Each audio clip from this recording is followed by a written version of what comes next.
Hello and welcome back to another edition of John Talks Wrestling.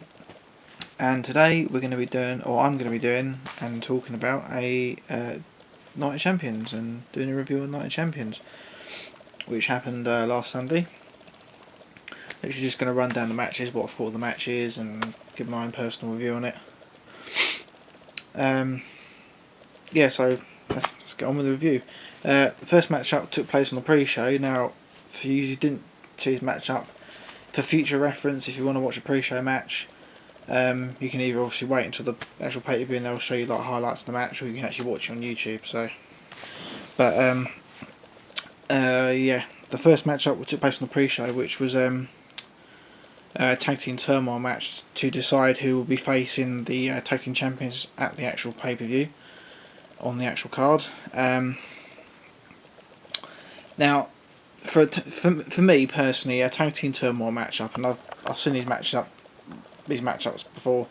I think personally, if you want to make a good tag team turmoil match, or a good tag team gauntlet match, you need to have it for at least 20 minutes to half an hour. This matchup was only about 10 minutes long.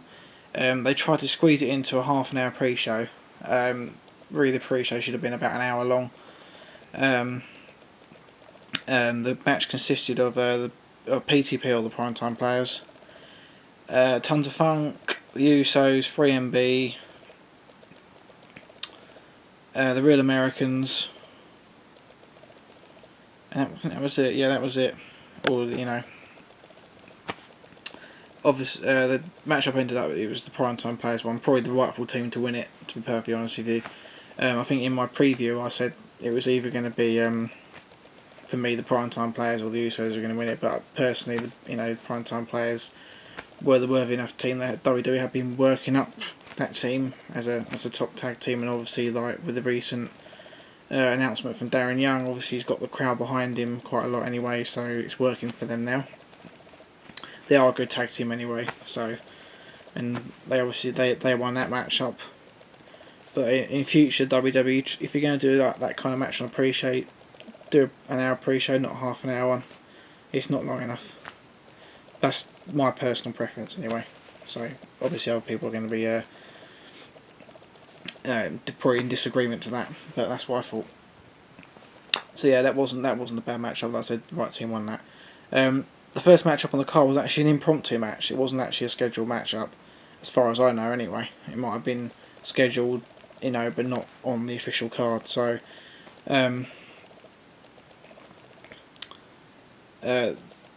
basically, Paul Heyman and Curtis Axel will come out. Actually, Triple H come out first on the actual pay-per-view and was doing one of his promos, and Curtis Axel and Paul Heyman interfere, and Paul Heyman comes out, pleading Triple H to change the matchup, the stipulation for him in the CM Punk match. Obviously, Triple H is a bit understanding of it. It was like more sarcasm from Triple H, and decides that he's not going to reverse the decision that's been made with Paul Heyman involved in the disqualification matchup. And then decides that Curtis Axel should be defending his Intercontinental title on the pay-per-view. So he basically turned around and says, well, the first person I walk past, the one I go back to back in a minute, is going to be facing the Curtis Axel for the Intercontinental title, which I had to be Kofi Kingston. This matchup was actually a really good matchup to kick off the pay-per-view, and one I wasn't actually expecting to happen. So yeah, it was a good return for Kofi Kingston.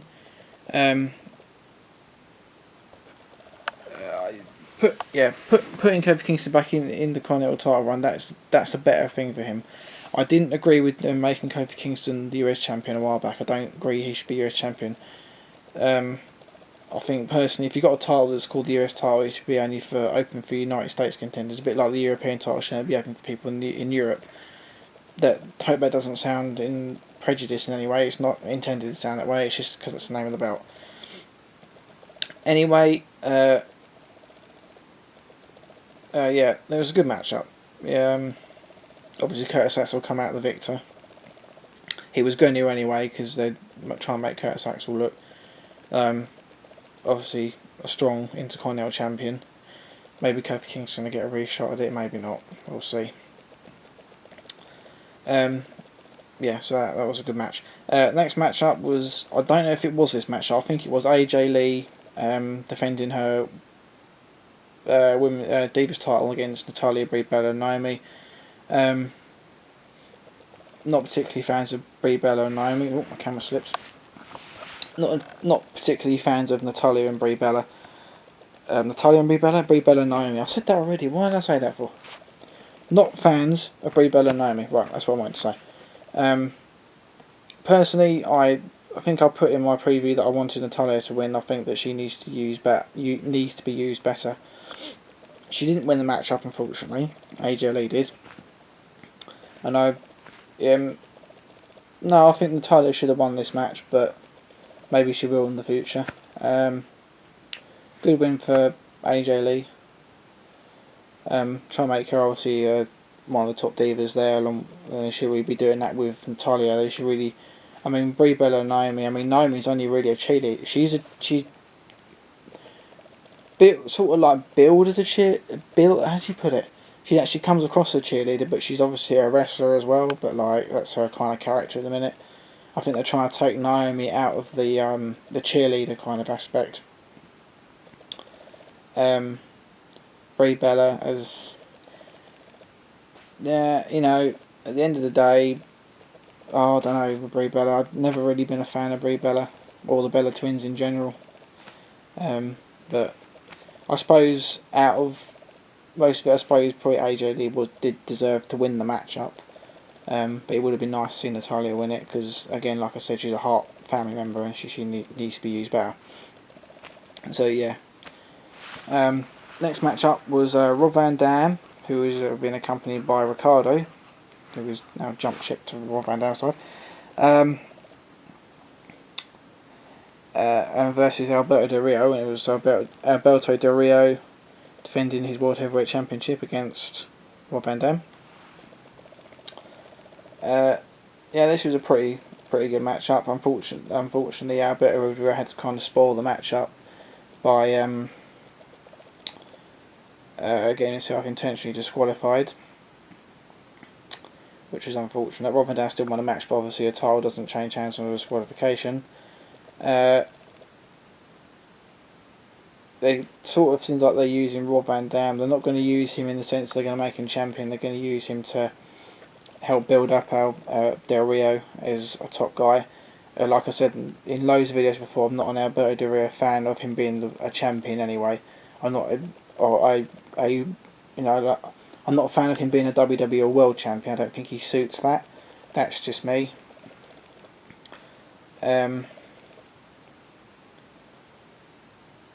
So at the end of the day, that matchup was thrown out the window anyway. It was disqualification, but wasn't a bad matchup. I can't really say much more than that. Maybe they should have done the match, but maybe it should have been more of like a sneaky victory for Del Rio.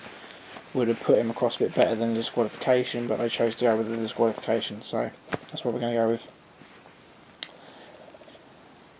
The next matchup was The Miz and Fandango. This was a pretty blah kind of match to me, really. I'm a fan of The Miz, big fan of The Miz, not particularly a fan of Fandango. I think the character's absolutely stupid. That's just me. I think they could have used him with a different character. I can't remember the guy's name that plays him. I think they could have used him and done a better character of him personally. Miz won the match.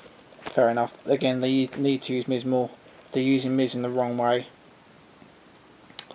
Need to get him out of these matches with other guys. I mean, they need to make the Miz WWE champion or world champion. Probably fit WWE more.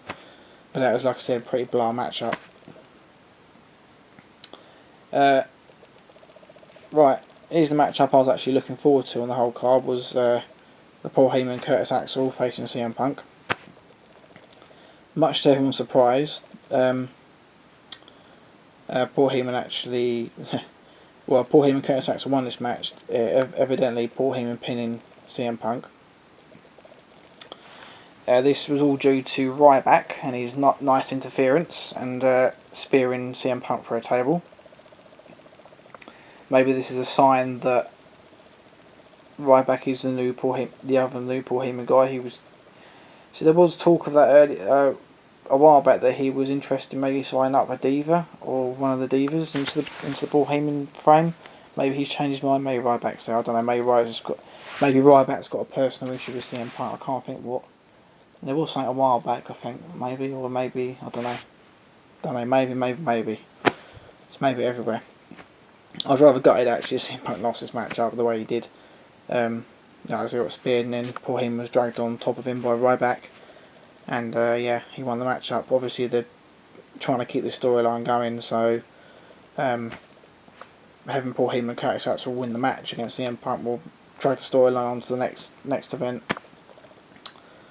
There was a thing in this matchup, and I did mention this to a friend of mine.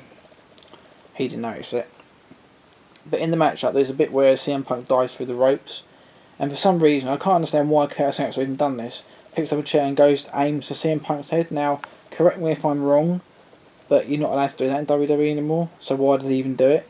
And when he did do it, he completely went over the top of CM Punk's head and completely missed him. That was a real bad foul.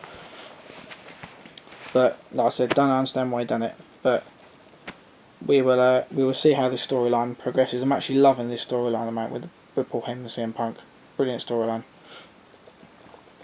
Next matchup is Dean Ambrose up against Dolph Ziggler for the United States title. Dean Ambrose won.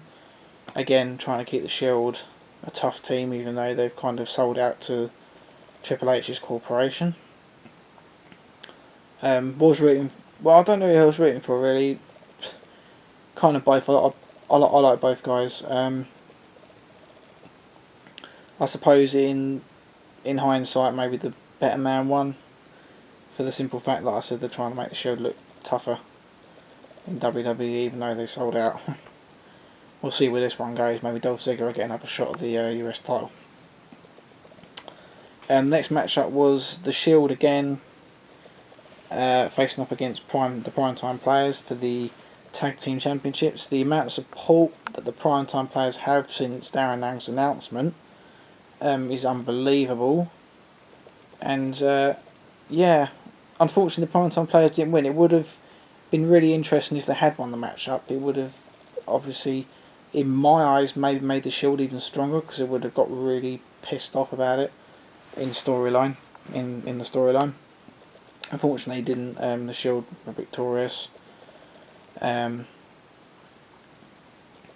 Shield are going to have to do some tag team titles eventually. It's going to have to happen. But yeah, a lot of these matches were pretty decent for a pay-per-view. I did hear somewhere on the internet that match was a bad booking. I don't see why. Primetime Players are a good team. Maybe they get another shot at the titles eventually.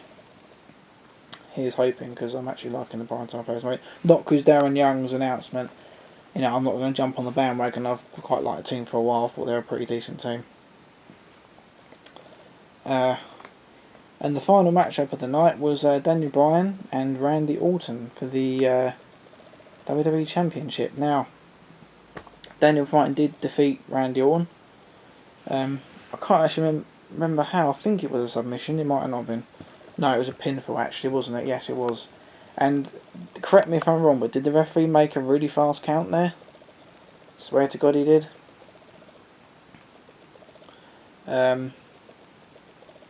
So, yep, Daniel Bryan is the new champion. Well, for now. For now. See, as I'm doing this video, I actually know that Daniel Bryan got stripped the title the following night on Raw. So there's a spoiler for Raw if you haven't seen it. What was the point of making him champion? And, yeah. I'm happy Daniel Bryan won that matchup. I like Randy Orton, but he's had the title quite a lot, not too many times, but quite a fair bit, and it's nice to see Daniel Bryan win the championship. And the rumour going around is they are going to try and drag this rivalry out to a Hell in a Cell, and they might be having a Hell in a Cell match at Hell in a Cell. So yeah, that was pretty much my excuse me. Pretty much my hold on. My review for Night of Champions. All in all, I'll give the event 8 out of 10. There was a couple of things in the event. I should say 7.5. I'll drop it again because I didn't agree with the tag team turmoil match on the pre-show. So 7.5, 8 out of 10, something like that for that event. Wasn't too bad. They've done some good things and there's some bad things they've done. Some things that happened after the event were, some of the things on the actual card were, rather pointless to me. Like I said with the Daniel Bryan thing, I didn't see the point of making him champion if you're just going to strip him the title the following night. So, yeah, that was my Night of Champions review, if that's any good. 7.5, 8 out of 10. So yeah, thanks for watching watching this edition of John Talks Wrestling. I hope you enjoyed my Night of Champions review, and I will see you guys in whatever video I do next.